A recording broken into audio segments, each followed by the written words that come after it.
एक बारी की बात है। एक प्राचीन काल में मुचकुंद नाम के एक राजा रहा करते थे और वे बहुत ही धर्मनिष्ठ थे। मेरे बहुत अच्छे भक्त थे। उनकी मित्रता इंद्र के साथ थी, यहाँ तक कि यम, कुबेर, वरुण, विभीषण भी ना उनके बहुत अच्छे मित्र थे। बहुत बड़े धर्मात्मा थे, पूरे राज्य को बहुत अच्छे से संभालते थे। अब उनकी एक बड़ी प्यारी पुत्री थी जिनका नाम था चंद्रभागा। अब वो पुत्री बड़ी हो रही थी तो वह चाहते थे कि अपनी पुत्री का अब अच्छी जगह विवाह कराएं। तो वह उन्होंने देखा कि कोई अच्छा उनको रिश्ता नहीं मिल रहा था। तो इधर उधर देखने के बाद उन्हें बहुत समय के बाद चंद्रसेन के जो पुत्र हैं शोभन बहुत अच्छे लगे और उन्होंने शोभन के साथ उनका विवाह करा दिया। इनके पुत्र थे चंद्रसेन जी के। तो अब शादी के बाद जैसे पुत्री अपने घर जाती है, वह अपने पति के साथ अपने पिता के घर गई। तो अब वहाँ पे जब वह पहुँची तो उन्हें ध्यान आया चंद्रभागा को कि कुछ ही दिनों में रमा एकादशी आने वाली है। तो रमा एकादशी आने वाली है, इसका मतलब ये है कि व्रत जो है वो समीप आने वाला है। तो उनके मन में ये विचार आया कि जो उनके पिताजी हैं वह तो एकादशी के व्रत को लेके बहुत ही कठोर है, बहुत ही सख्त हैं। तो बहुत विचार करने लगी कि अब क्या होगा, क्योंकि जो उनको लगा कि जो उनके जो पति हैं वे अत्यंत ही दुर्बल हैं और उनको एकादशी व्रत में कोई विश्वास भी नहीं है। और दूसरी ओर उनके जो पिता हैं वे बहुत ही एकादशी का सख्ती से पालन करते हैं। यहाँ तक कि पूरे राज्य में दशमी के दिन में ही ढोल बजवा देते हैं और सारे राज्य में ये घोषणा करवा देते हैं कि एकादशी को कोई भी भोजन नहीं करेगा। तो अब जो चंद्रभागा थी बहुत ही चिंतित होने लगी और उसने अपने पति से ये बात कहा कि हे पतिदेव, मेरे पहले विचार में नहीं आया कि कोई ऐसा विचार नहीं आया कि भी रमा एकादशी आने वाली है और मेरे जो पिताजी हैं वह एकादशी को लेके बहुत ही दृढ़ हैं और आपको एकादशी में कोई विश्वास नहीं है, कोई श्रद्धा नहीं है। तो अच्छा यही है कि आप यहाँ से चले जाएं, क्योंकि एकादशी आने वाली है और एकादशी के समय में कोई भी किसी प्रकार का भोजन नहीं मिलेगा और क्योंकि आपका शरीर बड़ा दुर्बल है तो ये आपके लिए अनुचित नहीं रहे। तो अब वो भी बड़े चिंतित हो गए जो इनके पति थे। तो उन्होंने कहा कि सोचने लगे, विचार करने लगे। तो एक बारी को सोचने लगे कि मैं चला जाता हूँ क्योंकि वे सहन नहीं कर पाएंगे, पर दूसरी ओर उनके दिमाग में बहुत विचार आ रहे थे कि लोग क्या कहेंगे, अच्छा नहीं लगेगा। तो उन्होंने बड़ा सोच विचार करा और उन्होंने कहा कि कोई बात नहीं चंद्रभागा, कि मैं ये एकादशी का व्रत ये उपवास ज़रूर रखूँगा और मैं यहीं रहूँगा। तो चंद्रभागा ने फिर से कहा कि हे स्वामी, देखिए मेरे पिता जो हैं वे एकादशी के दिन कोई भी प्रकार का भोजन किसी को नहीं करने देते। यहाँ तक कि जो हाथी है, घोड़ा है, ऊँट है, बिल्ली है, गौ, गैया है जितने भी जीव जंतु, इनको किसी को भोजन नहीं मिलता है। तो मनुष्य की तो बात दूर। तो आप ऐसा मत सोचिए, आप बिल्कुल भी यहाँ पे मत रुकिए आप बहुत मुश्किल आ जाएगी। तो आप अच्छा यही रहेगा कि आप व्रत ना करके अपने घर की ओर अग्रसर हो जाएं। तो शोभन भी अब बहुत दृढ़ हो गए। उन्होंने कहा नहीं, मैं तो ये व्रत ज़रूर रखूँगा, बिल्कुल भी अच्छा नहीं लगेगा, कोई बात नहीं, मैं भूखा प्यासा रह लूँगा। अब ऐसा ही हुआ कि दशमी के दिन जो है वो पूरा ढोल बज गया और घोषणा हो गई कि रमा जो एकादशी है वह आने वाली है। और अब एकादशी का व्रत शुरू हुआ। ये भूखे प्यासे रहने लगे। इनके जो पति हैं बहुत पीड़ित हो रहे थे। अब सूर्य नारायण जब अस्त हुए तो रात्रि को जागरण का समय हुआ। सारे के सारे जो वैष्णव हैं वे अत्यंत हर्षित हो गए और कीर्तन करने लगे। ना। रात को उन्होंने जागरण करा, बड़ा हर्ष देने वाला, बड़ा ही सुखद कीर्तन था। परंतु शोभन जो थे वे तो बहुत ही पीड़ित थे और बहुत ही दुखदाई उनकी स्थिति थी। प्रातःकाल होते क्या हुआ? हाँ, शोभन जी की मृत्यु हो गई। अब जब राजा ने देखा तो वह तो बहुत हैरान हो गए कि ऐसा कैसे हो गया, बहुत परेशान हो गए। तो उन्होंने अपनी पुत्री को बताया। अब पुत्री बहुत दुखित हुई, तो पहले से ही वो परेशान थी अपने पति को लेके और उनको लग रहा था कि बीमार हो जाएंगे, मगर इतना नहीं सोचा था कि प्राण चले जाएंगे। तो उन्होंने कहा कि भाई मैं भी अपने पति के साथ अब दग्ध हो जाऊंगी, मुझे भी नहीं जीवित रहना है। बहुत दुखी हुई, बहुत दुखी हुई। तो उसके जो पिता हैं उन्होंने कहा कि नहीं पुत्री, ऐसा नहीं करो। तो किसी तरीके से उन्होंने अपने पिता की आज्ञा मानी और फिर अपने पति के जाने के बाद वे अपने पिता के घर में ही रहने लगी। अब देखिए क्या हुआ कि पुत्री तो अपने घर पे पिता के साथ में रह रही है, मृत्यु हो गई शोभन की। और कुछ ही दिनों के बाद क्या हुआ कि एक मंदराचल पर्वत पर ना, इतनी सुंदर नगरी में जो धन धान्य से युक्त थी, शत्रुओं से रहित थी, इतना सुंदर, मतलब जैसे स्वर्ग वहाँ पे विराजमान हो, ऐसी नगरी में वहाँ पर शोभन राज्य कर रहे थे। अभी तो मृत्यु हुई थी और कुछ ही दिनों के बाद में शास्त्रों में बताया गया कि कुछ ही दिनों के बाद में ये देखने को मिला कि शोभन जो राजा थे जिनकी मृत्यु हुई थी, चंद्रभागा के पति, वे मंदराचल पर्वत पर बहुत ही धन धान्य से युक्त राज्य में ना राजन बन के सिंहासन पर बैठे हुए थे। इतनी अत्यंत सुंदर रत्नों से जड़ित, स्वर्णों से बने हुए खंबे ना, मणियों से बने हुए भवन उस राज्य में थे। और राजा ने भी, शोभन ने भी इतने सुंदर वस्त्र पहने हुए, इतने आभूषण पहने हुए, बहुत ही सुंदर तरीके से विभूषित थे।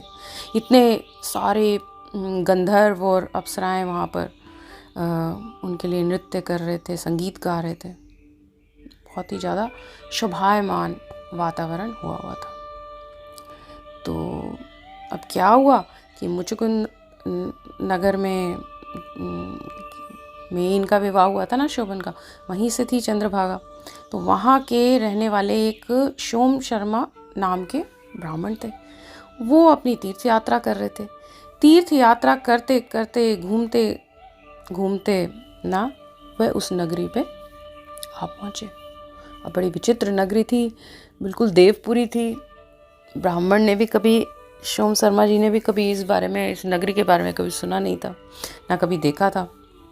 और वहाँ जब वो अंदर में, भीतर में जाते हैं तो देखते हैं कि वहाँ पे तो जो राजा हैं वे और कोई नहीं, शोभन है। तो वो तो मुचुकुंद नगर के जो राजा हैं उनके दामाद हैं और वह उनसे बहुत अच्छे से उनको पहचान गए। बड़े आश्चर्यचकित हुए, ये कैसे हो सकता है, ये तो संभव ही नहीं है, अभी तो इनकी मृत्यु हुई है और यहाँ पे ये नगरी भी बहुत ही ज़्यादा जादूगरी नगरी है, देवपुरी है, और ये यहाँ पे बैठे हुए हैं, ये क्या हो रहा है। उनको लगा कहीं ये स्वप्न तो नहीं देख रहे हैं। तो खैर उनको वे पहचान गए तो उनकी ओर अग्रसर हुए। अब वो उनकी ओर जा रहे थे, शोभन की ओर। तो अब जो शोभन राजा थे वह भी पहचान गए कि भाई ये तो मेरे जो पत्नी है उस राज्य से आए हैं, ये सोम शर्मा नाम के ये ब्राह्मण हैं।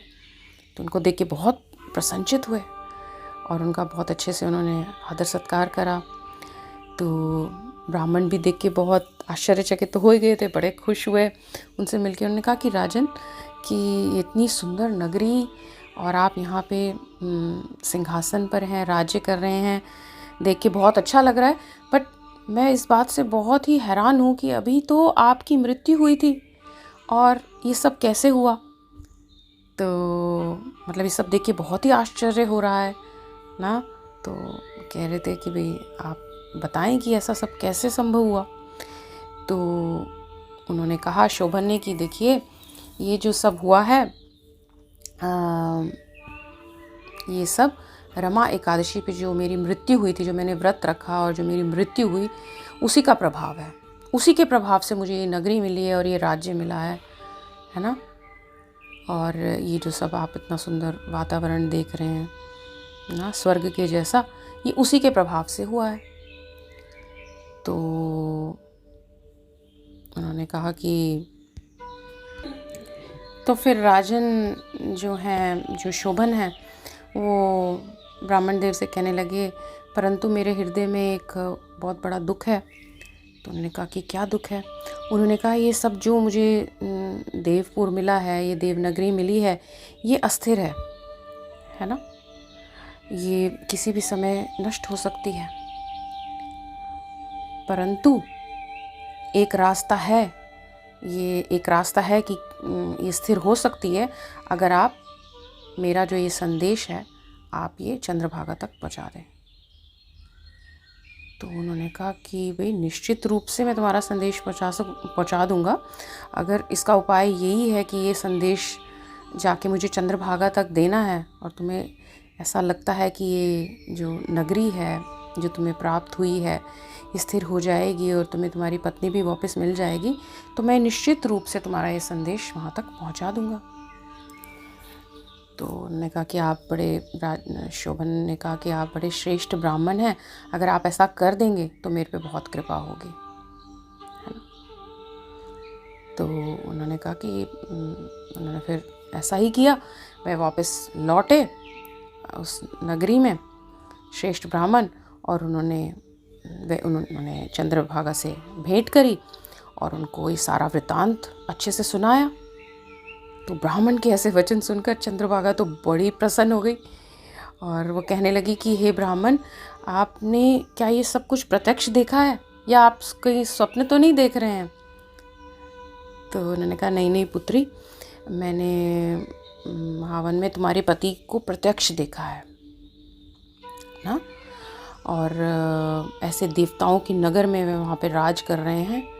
इतना सुंदर उन्होंने सारा वर्णन किया कि कितना ना, किस प्रकार से वहाँ के खम्भे हैं, भवन हैं, और ना कैसे वहाँ पे गंधर्व नृत्य कर रहे हैं और कितना सुंदर वातावरण है, इसे प्रतीत होता है मानो स्वर्ग हो, और वे वहाँ के राजा हैं। और उन्होंने सारा बताया कि भाई वो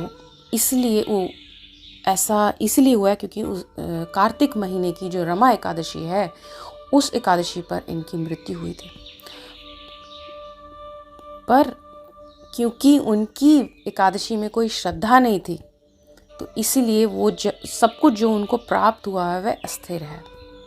तो उनका ये संदेश है कि मैं अगर चंद्रभागा को ये वृतांत बताऊंगा तो ये जो सब कुछ उनको प्राप्त हुआ है ये सब स्थिर हो जाएगा। तो ऐसा सुन के वो बहुत बहुत खुश हो गए।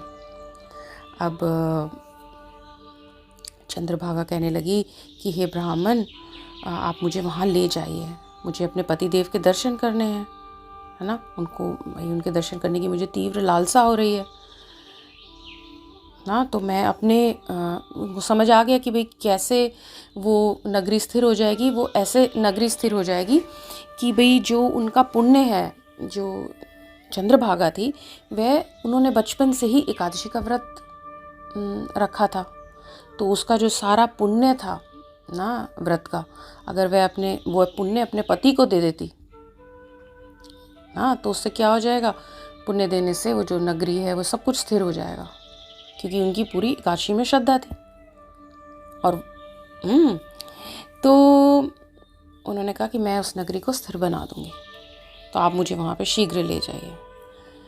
तो फिर वो बड़ी ना इमोशनल भी हो गई। वो कहने लगी कि हे ब्राह्मण, आप जो कोई भी किसी वियोगी का संयोग करवाता है ना, तो उसको बहुत पुण्य मिलता है। आपको बड़ा महान पुण्य मिलेगा अगर आप ऐसा कार्य करेंगे। आप मुझे शीघ्रता से मेरे पति के पास ले जाएं। तो सोम शर्मा जो थे वे बड़े खुश हो गए और उन्होंने क्या करा, चंद्रभागा को लेकर वह मंदराचल पर्वत की ओर चले गए। अब उनको ये बात समझ भी आ गई कि ये बहुत बड़ा पुण्य भी है, वैसे भी बहुत अच्छे ब्राह्मण थे।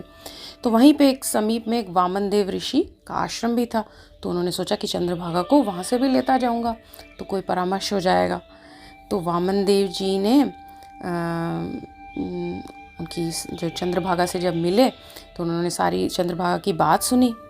तो उनकी बात सुनकर उन्होंने क्या करा, वेद मंत्रों के उच्चारण से चंद्रभागा को अभिषेक किया ना, को आशीर्वाद दिया। तो ऋषि के मंत्रों के प्रभाव से ना वे इतनी दिव्य हो गई और उनके पास अपने जो एकादशी की जो एकादशी बचपन से करते हैं उसका जो पुण्य था वो तो अर्जित था ही। तो दोनों मिला के ना बहुत शक्तिशाली हो गई और दिव्य हो गई।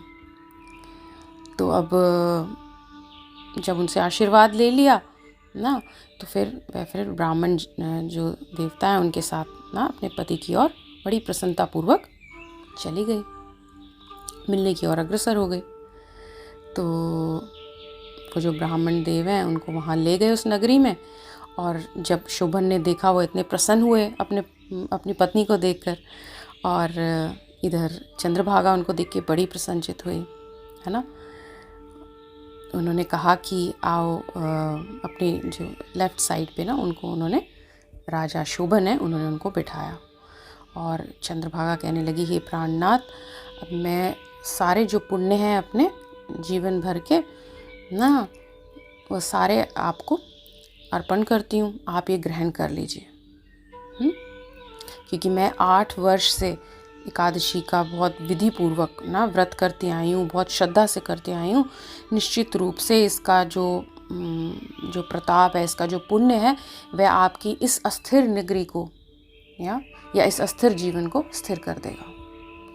और उन्होंने सारा अपना जो पुण्य है उनको दे दिया, और ऐसा होते ही एकादशी का पुण्य देते ही और ना उनका आशीर्वाद तो मिला ही हुआ था जो ऋषि मुनि थे। तो क्या हुआ, वह जो नगरी थी, जो राज्य था, वह स्थिर हो गया। चंद्रभागा भी बड़े सुंदर सुंदर दिव्य आभूषण और वस्त्र से सुसज्जित हो गई, और अपने पति के साथ बहुत ही आनंदपूर्वक जीवन व्यतीत करने लगे। तो श्री गोविंद कहते हैं कि हे राजन, ये है रमा एकादशी का महत्व। जो मनुष्य इस व्रत को करते हैं ना, उनके साथ कितने पुराने पाप हैं, अपराध हैं, सब दूर हो जाते हैं। यहाँ तक कि जो ब्राह्मण की हत्या कभी किसी ने किसी जन्म में की हो, वह पाप भी नष्ट हो जाता है। तो उन्होंने बताया कि इसका महात्म्य इतना है, जो लोग सुनते भी हैं, इस एकादशी की महिमा को सुन भी लेते हैं ना, वह समस्त पापों से छूटकर विष्णु लोक की ओर ना मुड़ जाते हैं। तो इतना है इसका महात्म्य ना।